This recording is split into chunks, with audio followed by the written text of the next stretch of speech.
Ah, je suis Salut. Salut, nous c'est Audrey, on est les fondatrices de Ginette et Josiane et on s'est donné une mission, faciliter le quotidien des Josiettes. Aujourd'hui, il fera à peu près 15 degrés sur le sud de la France. Dans la dernière vidéo, on vous a parlé de pourquoi on a choisi la méthode Foodmap. Cette fois-ci, on va rentrer beaucoup plus dans le détail et répondre à toutes vos questions. Avant de vous dire en quoi consiste la méthode, petite précision à apporter. Étape 1, la première et qui est très importante, c'est de se faire diagnostiquer. Parce que cette méthode, elle concerne le syndrome et qu'en plus, elle suppose d'être accompagnée et d'avoir un suivi. Autre précision, cette méthode, elle ne permet pas de guérir du syndrome. C'est pas la panacée, elle va supposer d'instaurer aussi d'autres changements dans son mode de vie. Donc elle sert surtout à mieux identifier les aliments qui nous rendent malades, mais elle n'aidera pas à guérir définitivement le syndrome. En quoi consiste cette méthode? Du coup, cette méthode est faite en 3 phases bien distinctes. La phase numéro 1, elle dure entre 2 et 6 semaines. C'est une phase qui est vraiment stricte. Je parlerai même d'un reset, c'est-à-dire que pendant cette période, on va être 100% low Foodmap.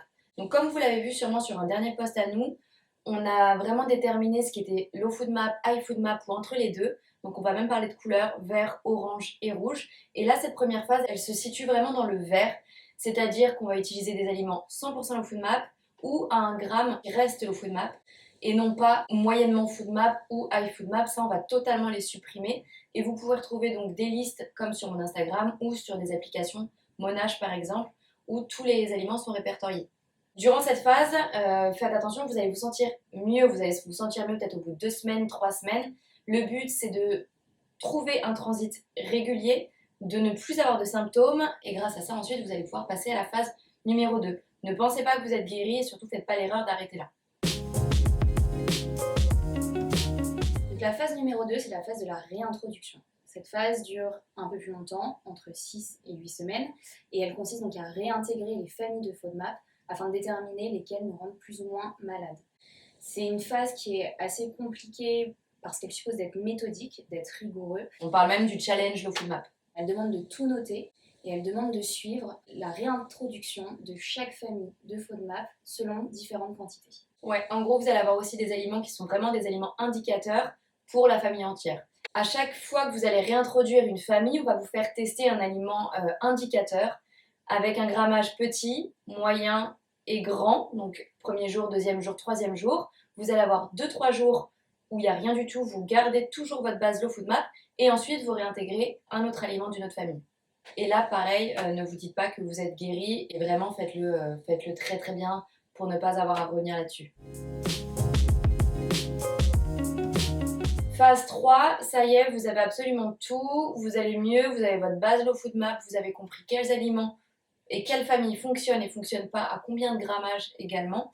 Là, c'est le moment du coup de vraiment tout réintégrer. C'est une nouvelle alimentation que vous allez avoir au quotidien. Par contre, vous allez vous rendre compte que des aliments comme le gluten, comme le lactose, parce que vous avez absolument tout supprimé dès le début, vous allez pouvoir les remanger à quelques petites portions et un peu quotidiennement, parce que le but, ce sera du coup de ne pas se frustrer, de ne pas avoir de carence et de pouvoir socialement revivre complètement.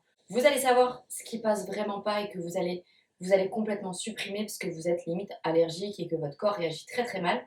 Et il y a d'autres choses où vous allez vous dire, bon bah aujourd'hui une pizza ça va passer, parce que le gluten au final c'est pas non plus le diable en personne quoi. Avant de faire cette méthode, votre intestin ne pouvait plus du tout rien manger.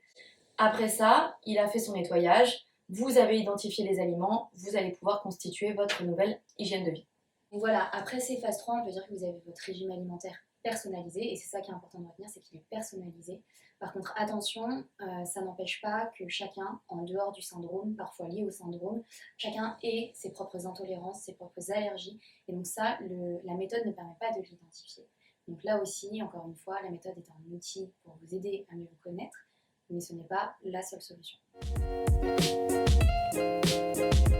La méthode vient donc de l'université Monash, c'est une université australienne dont a parlé tout à l'heure Audrey. Elle a été créée par les docteurs Gibson et Shepherd en 2005. Scientifiquement, oui, on le sait parce qu'il y a 75% des personnes qui ont le syndrome de l'intestin irritable qui n'ont plus de symptômes suite à cette méthode-là. Mais comme on le disait, comme le syndrome dépend de chacun, comme il peut être lié aussi à différentes causes, parfois le syndrome n'est qu'un symptôme d'autre chose, du coup la méthode et les low FODMAP ne sont pas toujours la solution. Donc c'est pour ça qu'il s'applique à 75% des personnes. On estime aussi que parfois cette méthode est mal mise en œuvre et donc elle ne permet pas d'avoir des résultats efficaces. En tout cas, personnellement, moi, elle a fonctionné au bout d'une semaine. Et pour moi, elle a fonctionné aussi, mais de façon mitigée. Et je pense que justement, un des écueils, c'était que je ne l'avais pas faite correctement. Bah, globalement, oui. J'ai eu des retours de personnes qui ont maladie de Crohn, etc. Des SIBO aussi, qui ont fait la méthode Low FODMAP et pour qui ça a vraiment soulagé leur quotidien. Il n'y a pas de données scientifiques qui permettent de prouver que ça guérit. Et de toute façon, encore une fois, c'est une méthode qui ne guérit pas. En tout cas, ça permet de réduire les symptômes, y compris sur d'autres maladies chroniques, puisque de toute façon, retirer ces FODMAP de l'alimentation veut dire retirer des aliments qui fermentent, qui créent des gaz, des ballonnements, etc. Bah, normalement, si ça fonctionne pour vous, au bout d'une semaine, vous sentez déjà qu'il y a des effets. Vous avez un ventre beaucoup plus plat, beaucoup moins de gaz, beaucoup moins de ballonnement. Donc, en gros, si au bout de 2 semaines, vous sentez zéro effet positif, c'est soit vous l'avez fait hyper mal, soit... non mais qu'on se le dise, hein. Petit apéro, on sait. Ouais, voilà. On a tous craqué. Voilà, c'est ça. C'est que le vendredi soir, vous continuez vos apéros et vous êtes fait une bouteille de vin. Soit c'est qu'elle n'est pas faite pour vous. J'ai une astuce, moi, ce sera vraiment de se dire, en gros, de se motiver et d'arrêter de se mentir à soi-même. Je sais que c'est un peu brut comme ça, mais c'est juste que parfois on pense bien faire les choses, mais on sait très bien qu'on les fait pas bien. Si vous démarrez vraiment, faites-la à fond. Mettez toutes les chances de votre côté, en fait. Donc psychologiquement, blindez-vous et c'est parti parce que 3 mois, c'est pas grand-chose. Et erreur, bah forcément, faites pas comme moi. Ne restez pas sur le Low FODMAP, n'ayez pas peur d'en parler et de vous faire accompagner parce que c'est là où les complications vont commencer. Le Low FODMAP, c'est pas à vie, c'est vraiment à court terme. Donc une astuce qui va aussi permettre pour moi de répondre et d'éviter une erreur, c'est une disposition d'esprit dans laquelle il faut se mettre, un peu comme dit Audrey. Il ne faut pas mettre trop de pression en se disant de traiter uniquement le syndrome et ses symptômes et que cette méthode va nous permettre de nous sauver. Je pense qu'il faut en profiter pour se dire que c'est l'occasion de changer des habitudes qui ne nous conviennent pas, qui ne nous plaisent plus, puisque finalement si on en souffre, c'est que ça ne nous plaît pas. Voilà, et d'en profiter pour changer son lifestyle, se mettre à faire ses courses, à faire la cuisine, prendre du plaisir aussi à faire ses gamelles. Et ce qu'il faut se dire, c'est que comme cette méthode elle dure 3 mois, ça va finir par devenir une habitude, même si au début on le vit de façon contraignante. Et donc l'erreur à éviter, c'est de considérer ça comme un régime alimentaire restrictif, comme une contrainte. Et il faut plutôt se dire que ça va permettre d'initier des changements positifs dans la vie et d'apporter un peu plus de sérénité.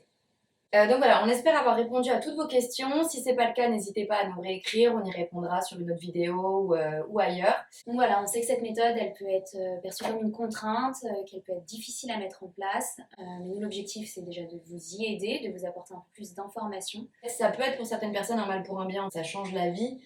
Ciao, bye. Ciao. Salut. Non mais faut brûler ça.